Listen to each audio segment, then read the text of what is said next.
Welcome to the People of Animal Health podcast. The host of our podcast is Stacy Purcell. Stacy is the leading executive recruiter for the animal health and veterinary industries. She's the founder of Therio Partners and the Vet Recruiter. Stacy has placed more professionals in key positions within the animal health and veterinary industries than any executive search professional. And along the way, Stacy has built relationships with some outstanding people who are doing incredible things to make a difference.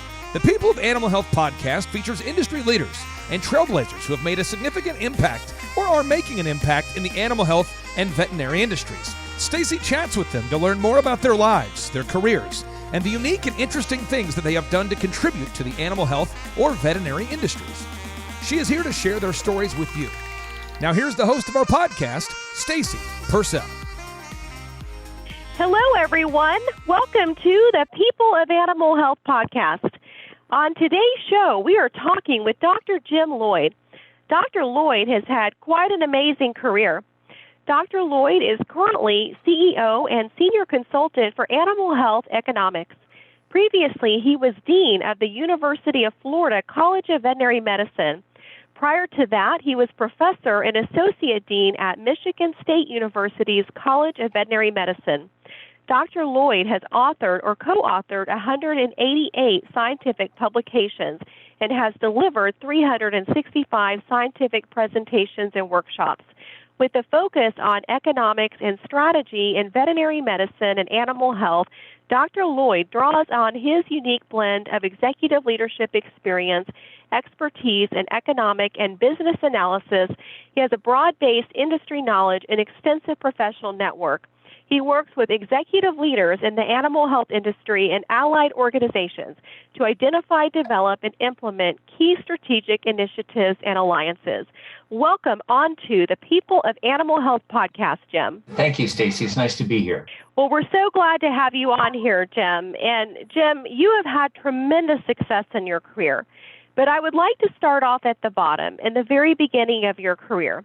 What was your life like growing up, and where did you grow up, Jim? Well, Stacy, I grew up in the center of the lower peninsula of Michigan, in a rural community, small town, went to a small high school, 75 people in my graduating class, farming community, lots of outdoors.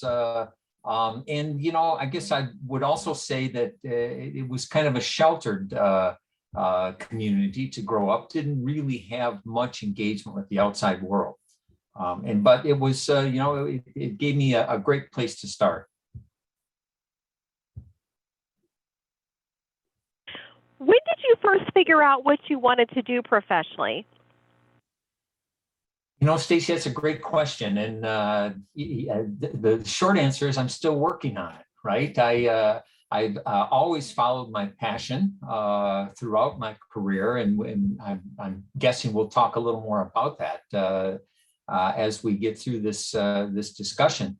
But you know, it started out with an interest in science, an interest in animals, interest in the environment, and it just just unfolded from there. And so I still new things come up that I have interest in, and I just with an opportunity, just follow those. So I'm still kind of evolving that, figuring out what I want to be when I grow up.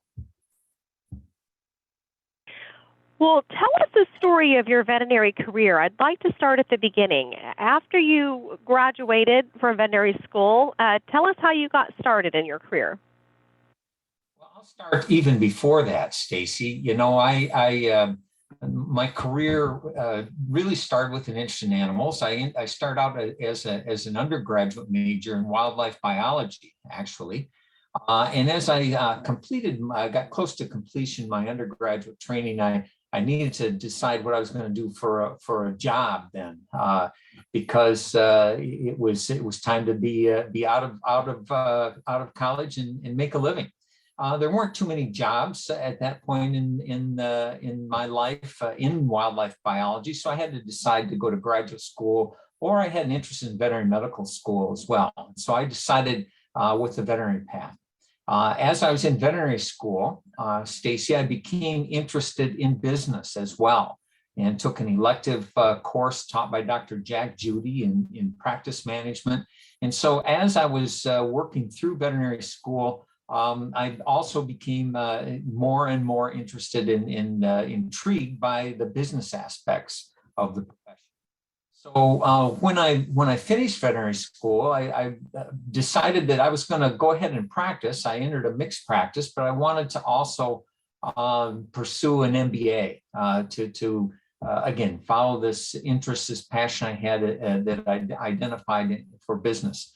As I was practicing in a two-person practice and trying to go to school 2 nights a week, and had a small family, a family of small children at the time, it really became a question of, gee, how can I get all this done at one time? So I had an opportunity to go back to the university and be an instructor at the university, but really dive into the MBA. Along the course of the MBA training, Stacy, I found that the MBA program that I was enrolled in was really focused on corporate America. And I was more interested in agriculture, coming from a farm background and a large animal focus in veterinary medicine, and family-run businesses as well, with the veterinary practice and the farm. So I gravitated toward the agricultural economics program and department, and also became interested in research. So instead of the MBA, which I started and had the core courses from the MBA, I actually changed my major, emphasis on agricultural economics and research, and did a PhD in ag economics. When I finished that, Stacy, the question came up, well, gee, what are you going to do now? Well, I didn't really have an interest in academic career. I wanted to get back out in what I would at the time have considered the real world.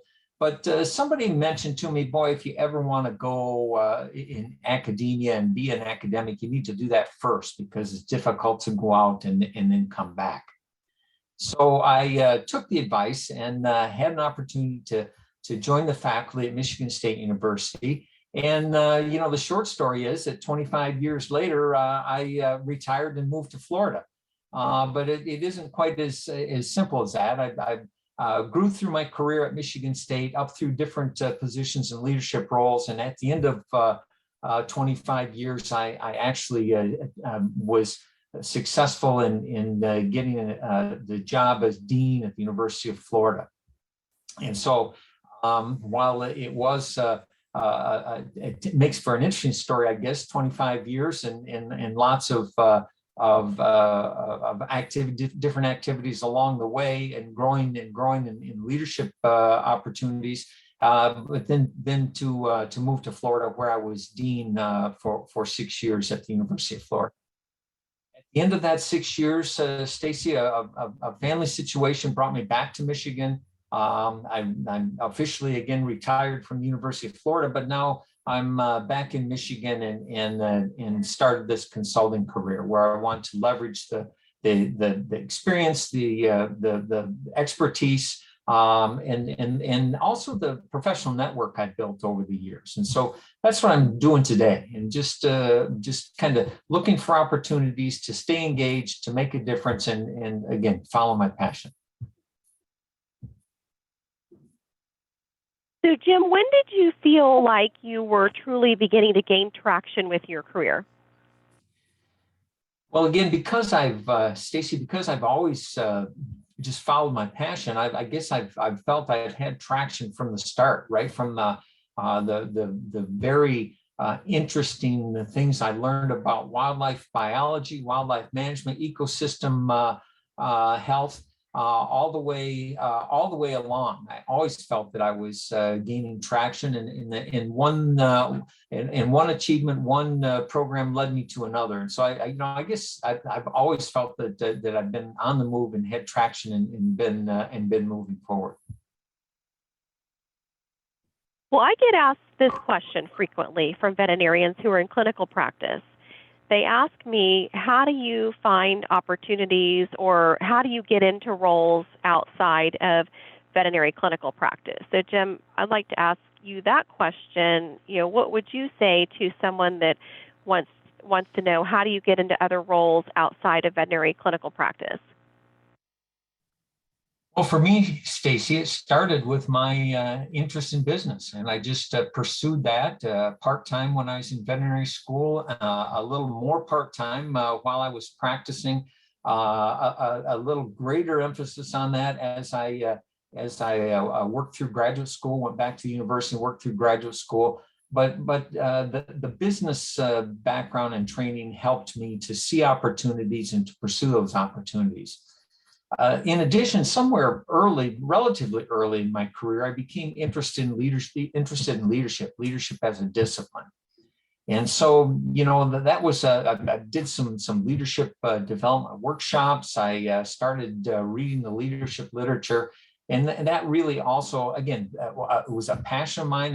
It was an interest of mine. And so I just kind of dove into it to the extent that time and opportunities presented themselves. And so that the business and the leadership really led me to the non-career opportunities. So I guess I would say, whatever it is that you're interested in, just to take every opportunity to pursue that, to learn more about it, to train yourself in those areas, and opportunities will show up. That is so true. That's good advice. Take every opportunity that you can along the way. Jim, what has been the most surprising thing to you during your career in the veterinary profession? Well, Stacy, there have been a couple of things that have surprised me. One is, I had when I came into veterinary medicine, I thought, well, I've got a career option as being a practitioner. I can either do large animal or small animal. Boy, was I wrong. I mean, those are certainly career options, but there are so many different career opportunities within practice, for sure. The nuanced opportunities that I never anticipated that were there, but the other tremendous array of opportunities that exist outside of practice as well, whether it's academic or whether it's industry or whether it's government, whether it's research, whether it's in a leadership role. And, and sometimes it isn't directly related to veterinary medicine. I think that, I've had a couple of graduate students that have gone on and the training they've had as a veterinarian, and then other graduate training, other work that they've done broadens their horizons a bit, but they use the problem-solving skills and the network and the understanding of critical thinking that they build through veterinary medicine to actually to identify and land and be successful in other career options. So really the thing that's surprising is the opportunity.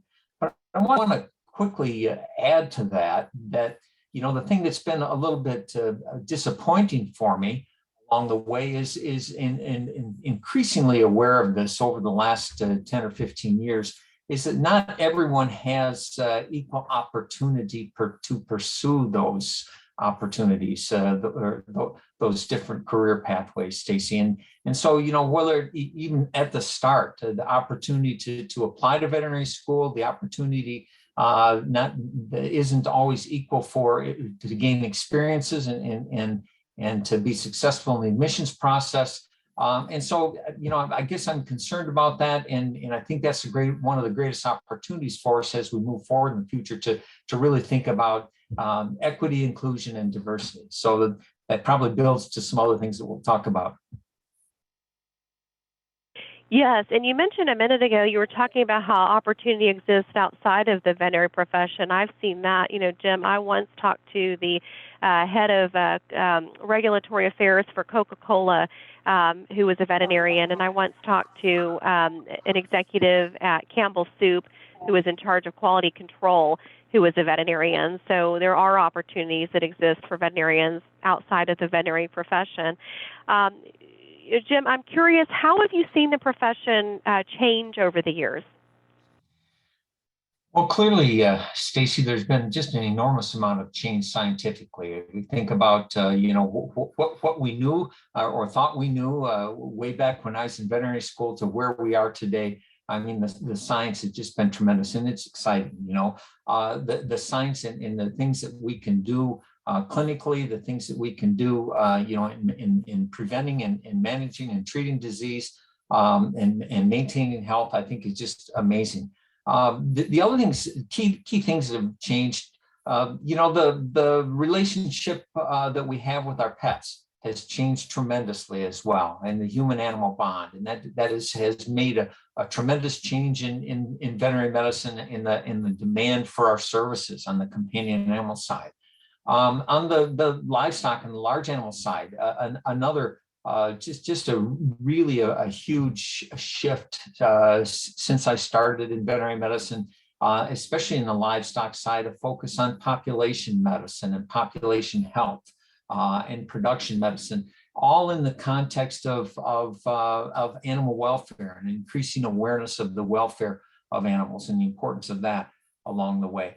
Of course, the other major shifts in the profession, the gender distribution of veterinarians has seen a tremendous shift. And more recently, I think the change that I'm seeing is that we're increasingly recognizing the importance of diversity and the critical lack of diversity that we're facing in the profession, how important it's going to be for us in the future to address that issue. But I think that's been a substantial change over the last several years.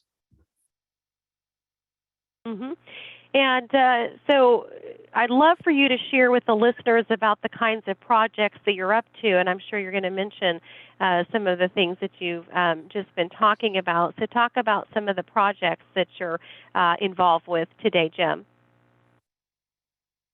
Well, yeah, there's quite an array, almost all related to, I think probably all related to the workforce, to the veterinary medical workforce. I'll start with, I mentioned already, diversity, equity, inclusion. I'm serving as co-chair of the Michigan Veterinary Medical Association's DEI committee. In that work, we're just trying to increase awareness of the importance of diversity, trying to diversify the profession, trying to think about ways to be more inclusive in the profession, what we do. And so I think that is really an important piece of work that again provides a foundation for a lot of the other things I do. I've been working with the American Association of Veterinary Medical Colleges a bit as well, Stacy, working with them, my former colleagues, the current deans of the colleges of veterinary medicine, but work on a number of workforce-related projects there, all the way from admissions and admissions criteria and analyzing who gets admissions offers and who shows up in the admissions pool, actually, in the applicant pool, who gets admissions offers, and is there an equal, equitable distribution there? And then also thinking about the workforce from a broader perspective. We're working with AAVMC on a number of initiatives related to the healthcare team and how veterinary nursing and technicians fit into that team, and how we identify the competencies necessary for success in participating in and leading that healthcare team. Have recently done an analysis. I'm an economist, after all, analysis of the veterinary workforce, and have written a report on the shortage that we've identified in veterinarians, a shortage of veterinarians, a shortage of veterinary nurses, technicians, a shortage of veterinary specialists, and have suggested some potential routes forward for addressing those shortages. Again, mostly related to the workforce things, Stacy, but it is quite a variety of different topics. Yeah, the labor shortage in the veterinary profession is one of the biggest challenges that the profession faces right now, Jim, and I know you're right in the middle of that. Yeah, I think that they're just it's an incredible time to be a veterinarian, and the opportunities are almost boundless, but we really are facing some challenges as well from a workforce standpoint. Mm-hmm. So, Jim, I'm curious what your typical day looks like. So, starting with what time do you wake up in the morning? What is your morning routine like, and what is a typical day like for you these days? Well, Stacy, I tend to be, my energy is in afternoon and evening. And so mornings start when my alarm goes off. And so it depends on what time you ask what time I wake up in the morning. I wake up whatever time I happen to set my alarm. And, on weekends, that's a different story, but work days, it's usually about 6 o'clock. And so, and from there, the day takes shape. A little less structured now that I'm working as a consultant and have a lot of variety from day to day in the tasks I'm working on, the meetings that I have, and the projects that I'm involved in. But I get rolling in the morning. The first thing I do is look at my calendar for the day. What do I have scheduled? Then look at my to-do list and see what's on the top of my to-do list priority wise, time wise, and then I kind of plan out my day.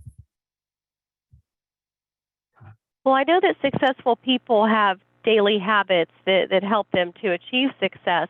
Jim, what are a few of your daily habits that you believe have allowed you to be successful?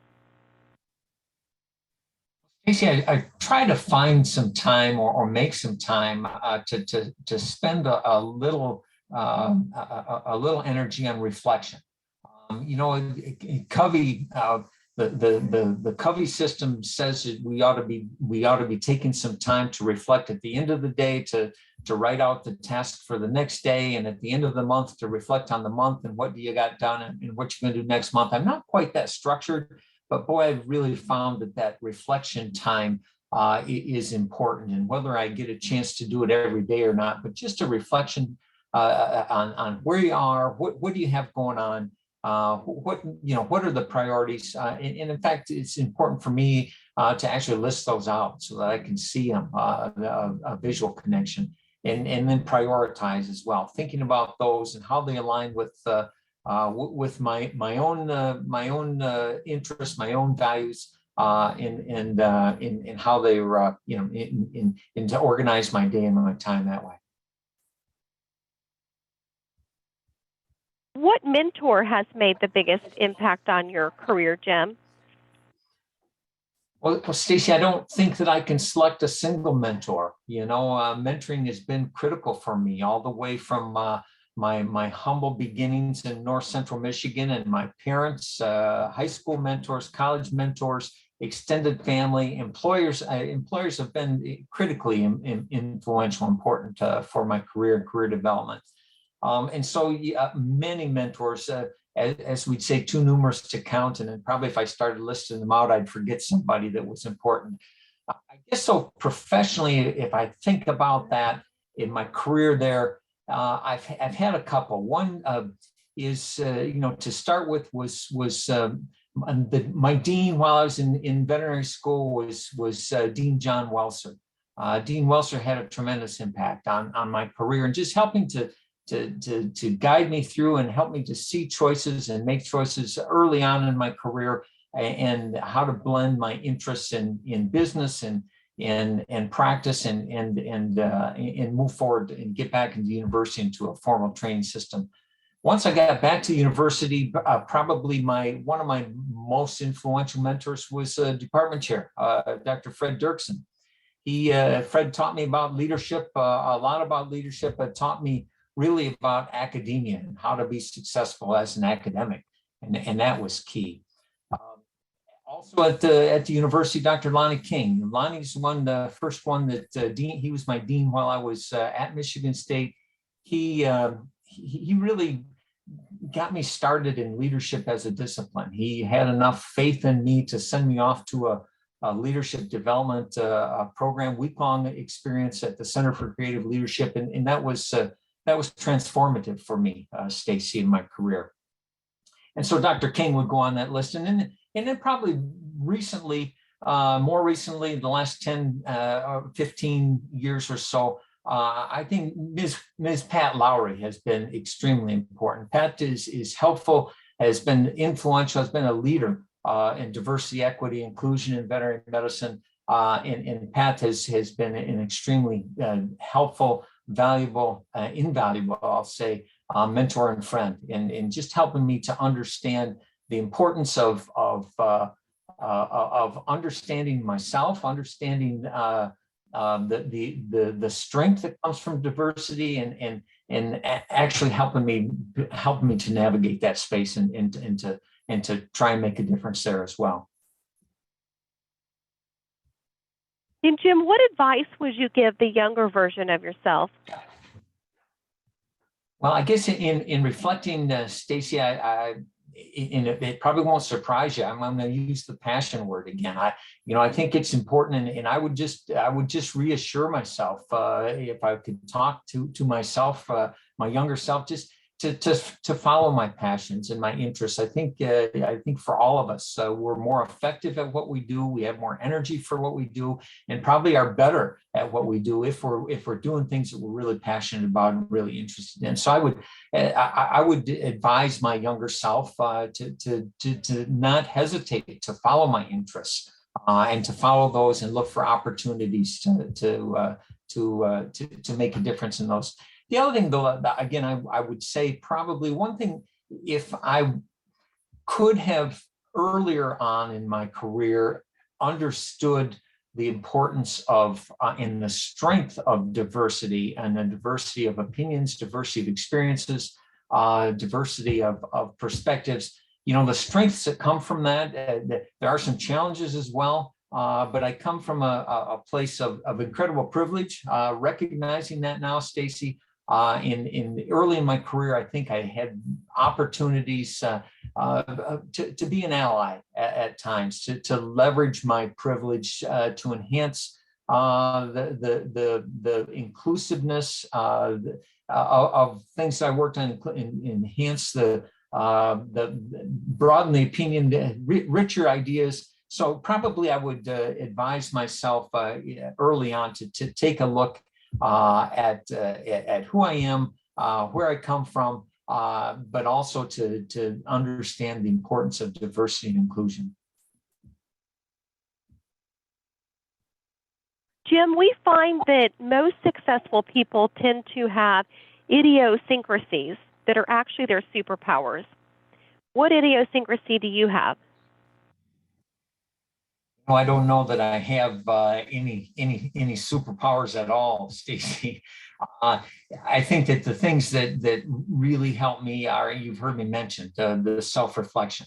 I think that's one that if I can do that and try to be objective, sometimes it really takes courage to do that self-reflection and to get others' feedback, input, perspectives on where your strengths lie, and where your blind spots might be, and where you have opportunities for improvement. So I think that's one thing that really, to me, has been helpful for me as I move through the career.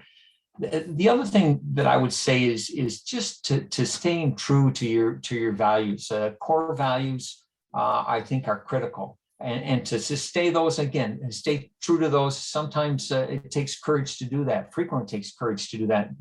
Make some difficult choices, whether it's your core values of integrity, honesty, those sorts of things. Or for me, it's also been a core value of family and the importance of family, and maintaining in some fashion a work-life balance. It's not easy to do. Sometimes it gets way out of balance, but to maintain that as a central tenet to who I am and what's important to me has been. Such good advice. I've heard people along the way say you can't have success in both, your family and your career. I disagree. I think you can have, both a successful family and a successful career. And like you said, it's all about balance and priorities. And love what you said about courage and sticking to your values. So important and great advice, Jim. What message or principle do you wish you could teach everyone? Well, again, I think it's stay true to yourself. Identify those things that are important to you in life, those core values, and to follow your passions. The other thing I would say, I think, is principle is that there is strength in collaboration. That none of us have all the answers ourselves. It's important to seek advice, input, perspectives of others, and to have, again, I've used the diversity word again, to have that diverse perspective, again, adds strength to whatever we do. So if there's a message or principle, stay true to your passions and your values, but also recognize that there's strength in diversity and strength in collaboration. Jim, some people have a key book that they say has really helped them in their life or their career. Do you have a key book in your life that has impacted you the most? If so, I'd love to hear that story. Well, Stacy, again, I can't put my finger on just one, but as I reflect here, I might say, jokingly, that it was the econometric models and economic forecasts, but certainly that's not it. Seriously, probably as I think about it and reflect, there are two books that were pretty instrumental as I started to work through my career. One was the old standby Covey's book, The 7 Habits of Highly Successful People. I think that's invaluable, and the things and the lessons that Covey teaches us in there, can be applied not just to your personal life, but to your business life as well. He teaches us to begin with the end in mind. Everything is built twice, created twice, he says. You envision it first in your mind, and then you go ahead and build it. And whether that's a team that you build, or whether it's a physical structure or a practice or a program, I think that's key, to begin with the end in mind. And then, the prioritization process. For me, it's been extremely valuable to think about the quadrants that Covey refers to, and to spend as much time in quadrant 2 as I can. And sometimes we get caught up with the urgent and important, and at the expense of the important. The urgentism is critical to be addressed, but we've got to save time for important as well. And those important things, again, to identify those in alignment with your values. So they're all the way through the 7 habits to the end, to remember to have time for yourself to regenerate, and however you do that, but just to spend time for yourself to recharge. About the same time that I was reading Covey, I also read a book by Hiram Smith, The 10 Natural Laws of Successful Time and Life Management. And again, just to organize my day, organize my thoughts. There's some things in there that maybe I didn't quite agree with, but it was again, between the two books, those were quite transformative for me in moving on. And Stacy, as I think about beyond that, a couple of key books for me as I think about business and organizations and leadership. Michael Gerber's book, The E-Myth, was pretty instrumental. The Collins books, Built to Last, Good to Great, I think were extremely important. And then there's a whole host of leadership books out there, and you just start with those and dig in and just start reading. But for me, they've all been important. But I think that's probably the top of my list. Those key books, oldies but goodies at this point in time, but have been very influential for me. Well, you've got the mic. What is one thing that you want to share with our listeners of the People of Animal Health podcast before you drop the mic today, Jim? I guess, Stacy, I would say that, this has been an incredible career for me, will continue to be for some time to come, if God willing. But I'll say that it just, there's never been a better time to be involved in the veterinary medical profession. And I think about that from all the way across from in the profession, those that are in a receptionist role, a veterinary assistant role, veterinary nurse technician role, veterinarians, just to be involved in the profession, the opportunities that are here, the difference that we are able to make as a profession, as an industry, in people's lives, the difference that we make in people's lives. I came to veterinary medicine because I was interested in animals, and it didn't take me long to realize that this is a people profession. that whether it's every leash, every lead shank has a person on the other end. Every herd of livestock has an owner, a manager. This is really about animals and the important thing they bring to our lives, but the important difference we can make in people's lives through our animals. So the confluence, I'll say, of science and scientific discovery and the recognition of what we can bring to the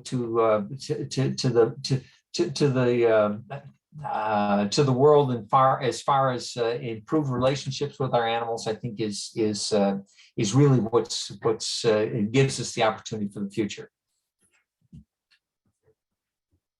Well, there's never been a better time to be a veterinarian. Opportunity abounds. And Jim, you've made a big impact on the veterinary profession. And I thank you for being a guest on the People of Animal Health podcast today. Thank you, Stacy. It's been a great opportunity, and thank you for everything that you're doing for veterinary medicine as well.